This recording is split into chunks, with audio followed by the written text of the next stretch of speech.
Imagine a world where missile boats dominate an area of the battlefield, where a well-timed salvo can turn the tide of a fight. Imagine the thrill of launching a devastating barrage at an unsuspecting target, watching as your opponent scrambles to evade, only to find themselves outmaneuvered and overwhelmed. But that's not the reality of Star Citizen today. Currently, missiles are more of a nuisance than a game changer, often failing to hit their mark or dealing insignificant damage. And honestly, it's time that changed. In this episode of our Combat in the Verse series, we're diving deep into the state of missile gameplay, exploring how these weapons can be improved to become the powerful tools they should be, and how electronic warfare and point defense cannons could change the way battles are fought in the verse. With the introduction of point defense cannons in Alpha 3.24.3, ships like the Constellation 890 Jump and Polaris have gained a powerful defensive tool against missiles, torpedoes, and even fighters. These advancements, combined with evolving torpedo mechanics, signal a shift in the dynamics of fleet engagements. Coupled with evolving torpedo mechanics, we're entering a new era of combat that could make every missile launch and countermeasure a high-stakes decision. In Star Citizen, missiles come in three main types: IR, which is infrared, CS, which is cross-section, and EM, which is electromagnetic. Each type is designed to track and target ships based on different signatures. IR missiles hone in on the heat emitted by a ship's engines, CS missiles lock onto the physical silhouette of the target, and EM missiles track the electromagnetic emissions from a ship's components. Despite these distinct tracking methods, missiles currently suffer from a number of issues that undermine their effectiveness. First and foremost, their tracking capabilities are often lackluster, with missiles frequently missing their targets due to poor guidance or countermeasures deployed by the enemy.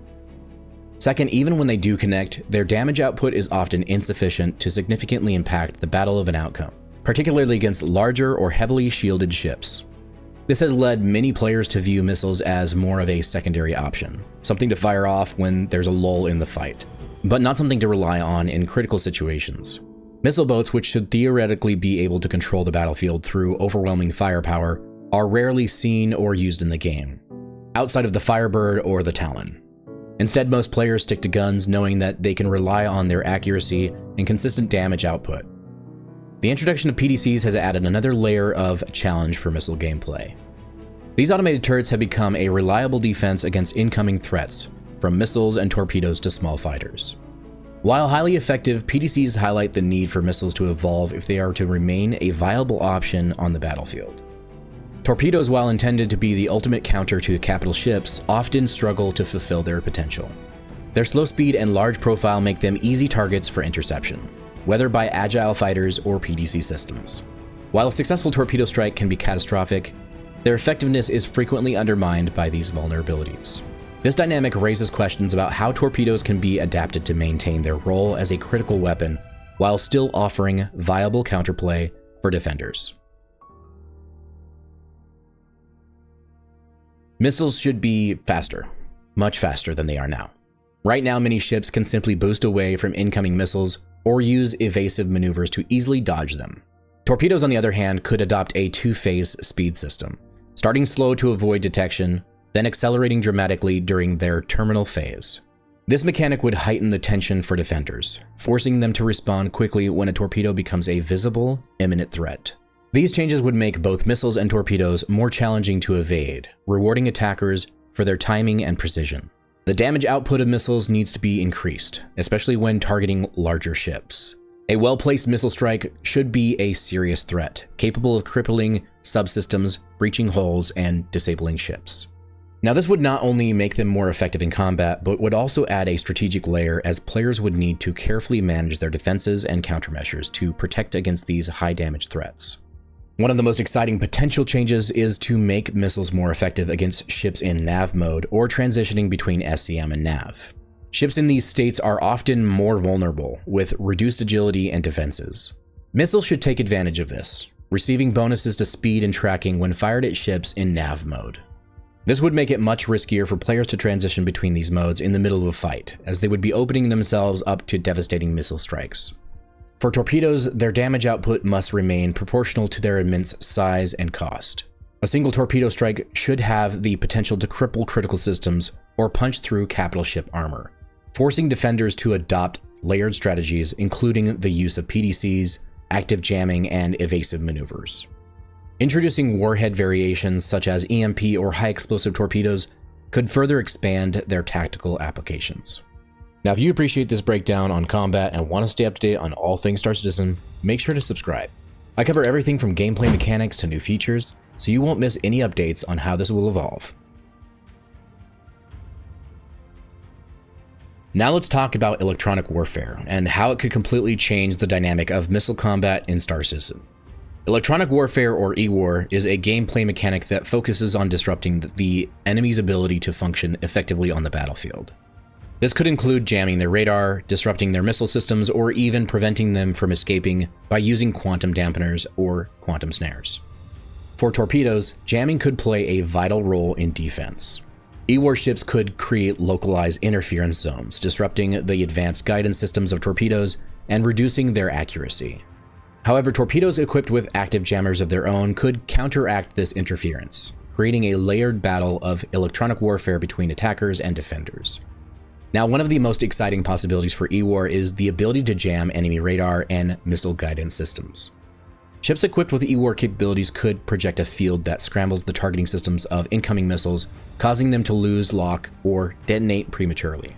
This would make it much harder for missile boats to simply fire and forget, as they would need to contend with EWAR ships actively countering their attacks. And of course, quantum dampeners can be used to prevent ships from switching to nav mode and escaping. This would be a powerful tool for interceptors and missile boats, as it would allow them to pin down their targets and prevent them from fleeing the fight. Imagine a situation where a missile boat fires a volley of torpedoes at a capital ship, while an EWAR ship like the Mantis activates the quantum dampeners, preventing the capital ship from escaping into quantum travel. The capital ship would be forced to stay and fight, relying on its defenses and escorts to survive the onslaught. Quantum snares, on the other hand, can be used to pull ships out of quantum travel, bringing them into normal space where they can be engaged. This has a massive amount of potential to make fleet engagements even more interesting, as players would need to carefully plan their movements and be aware of potential quantum traps set by the enemy. It would also make for some incredible ambush opportunities, as a well-coordinated fleet could use quantum snares to pull a target out of quantum and then overwhelm it with a coordinated missile strike. Now, the biggest thing preventing quantum snares from being more useful is the current state of the scanning mechanics. Right now, there's no real way to scan at long ranges in order to scan for ships in quantum travel. This essentially makes quantum snare ships useless unless you park between major locations that have a lot of traffic and then activate your quantum snare. However, once quantum boost is added into the game and quantum travel routes aren't on a spline, players will be able to skirt around the major traffic lanes. Essentially, ships would be able to take back roads to major locations, so long-range scanning will be even more important. Now, to truly bring missile boats into the spotlight, several key improvements could be made. For one, missile boats, by design, should dominate engagements with overwhelming firepower. For torpedoes, this means ensuring their survivability through active defenses, such as radar jamming technology that temporarily removes them from scanners. This would force defenders to rely on visual detection or specialized EWAR countermeasures to locate and neutralize torpedoes. Meanwhile, missile boats equipped with manual or automated reloading systems could maintain sustained pressure, launching repeated waves of torpedoes or missiles to overwhelm enemy defenses. Missile boats could also be equipped with advanced targeting systems that could allow them to lock onto multiple targets simultaneously. This would enable them to fire salvos at entire formations of enemy ships, forcing the enemy to spread out and making it harder for them to concentrate their fire on a single target. Another interesting addition could be decoy missiles.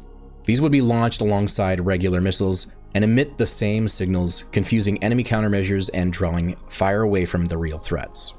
This would make it much harder for enemies to effectively defend against a missile barrage, increasing the likelihood of successful hits.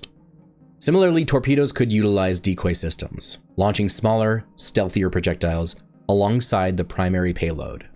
These decoys would mimic the radar and heat signatures of real torpedoes, confusing PDCs and spreading the enemy defenses thin. This addition would make torpedo strikes more difficult to counter, rewarding attackers who plan and execute their barrages strategically. Finally, we could introduce specialized warheads for different situations. For example, high explosive warheads would deal massive damage to lightly armored targets, while penetrating warheads could punch through thick armor to damage internal components. EMP warheads could disable shields and electronic systems, leaving a target vulnerable to a follow-up attack. This would give missile boats a wide range of tactical options, allowing them to adapt to different scenarios and enemy compositions. Of course, with more powerful missiles comes some possible issues. To prevent missile boats from becoming too dominant, E-War ships would play a crucial role in countering their effectiveness. Ships equipped with E-War systems could use radar jammers, missile decoys, and counter-missile systems like point defense cannons to protect their fleet from incoming attacks. For example, PDCs have the ability to be overwhelmed. However, a dedicated missile launcher specifically designed to intercept missiles could intercept many more missiles with relative ease. This would create a dynamic game of cat and mouse, where missile boats and E-War ships try to outmaneuver and outthink each other. A well-coordinated fleet would need to include a mix of both missile boats and E-War ships, along with fighters and interceptors to protect them from enemy attacks. This would make fleet composition and coordination more important than ever, as players would need to work together to create unique strategies and counter-strategies. Point defense cannons introduced in Alpha 3.24.3 are already proving themselves as formidable defenses against torpedoes and missiles alike. Their rapid-fire capabilities allow them to intercept incoming threats before they can strike critical systems. However, torpedoes with advanced jamming systems or radar dampening technology could reduce the effectiveness of PDC targeting, creating a need for fleets to combine multiple layers of defense. For example, pairing PDCs with interceptor missiles or jamming fields could offer a more comprehensive solution to the torpedo threat. The future of missile combat in Star Citizen could be better, but it requires careful thought and consideration to get it right. I think that by making missiles faster, more powerful, and more effective against ships in nav mode, we can turn them into the fearsome weapons they're meant to be. At the same time, introducing E-War mechanics will ensure that there are effective counters, creating a balanced and dynamic combat environment. Imagine a future where missile boats rain destruction from afar, where E-War ships scramble to protect their fleets from incoming attacks, and where every engagement is a complex dance of strategy and skill. That's the future that I'm hoping that CIG is working towards, and it's one that will make Star Citizen's combat system more engaging, more immersive, and more rewarding for all players. As these systems evolve, torpedoes and missiles will undoubtedly play a central role in capital ship engagements, offering unmatched destructive potential while forcing defenders to innovate and adapt. But for now, we won't get too much into the details on capital ship combat until later on in our series. With mechanics like PDCs, E-War, and active countermeasures, Star Citizen's missile combat could transform into a high-stakes arms race, where strategy and preparation determine victory. So what do you think about the current state of missile gameplay in Star Citizen? Do you agree that the missiles need a buff, or do you think they're fine as they are? And what about electronic warfare? Are you excited to see how these mechanics will play out, or do you have concerns about how they'll impact the game? Let me know in the comments below. And as always, if you enjoyed this deep dive into the mechanics of Star Citizen, consider joining the channel as a member to support more content like this. Your support makes it possible for us to continue exploring the verse and bringing you the latest news and insights. And you'll get exclusive access to members-only channels in my Discord, early access to my videos, and even shoutouts in all of my videos. If you're interested, you can support the channel directly here on YouTube or on Patreon. And if you're excited for the next episode in the series, tune in next week where we'll talk about how armor will evolve combat even further and define ship roles more clearly. Thank you for watching. Fly safe, pilots, and I'll see you in the verse. Havoc out.